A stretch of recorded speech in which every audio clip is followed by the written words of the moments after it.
একমত হয়ে এই সরকারের দৃষ্টি আকর্ষণ করবেন এবং সাংবাদিক ভাইদেরকেও আমরা অনুরোধ করব যেন সরকার আমাদের দিকে দৃষ্টি নিবদ্ধ করেন এবং এর প্রতিকারের জন্য ব্যবস্থা করেন।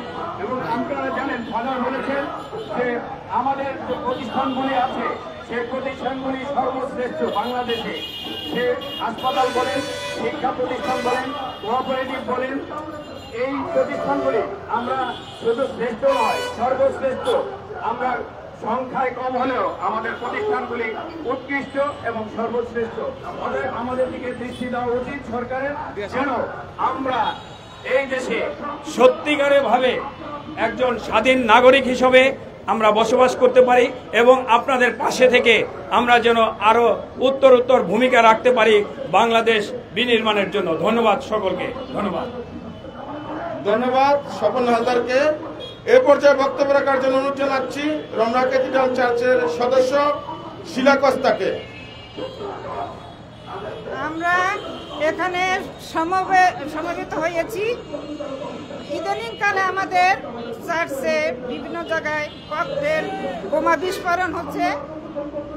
আমরা সরকারের কাছে জোর দাবি জানাচ্ছি, আমাদের সরকার যেন আমাদের খ্রিস্টান সমাজ শান্তিপ্রিয় মানুষ, আমরা সব ধর্মের দিকে আমরা তাদের সেবা দিয়ে যাচ্ছি।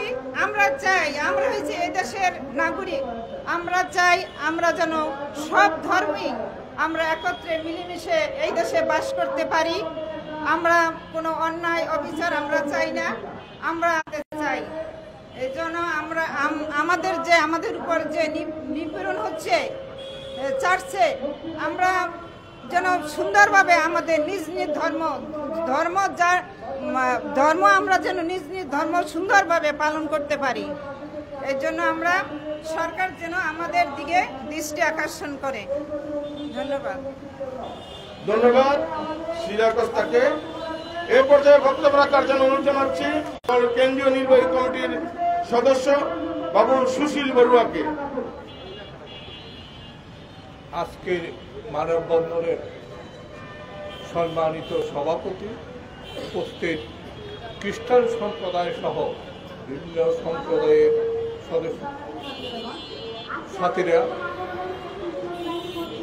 জানেন, আগামী ফেব্রুয়ারির নির্বাচনকে বানচাল করার জন্য একটি অশুভ শক্তি বাংলাদেশের সংখ্যালঘু সম্প্রদায়ের উপর আক্রমণ শুরু করেছে।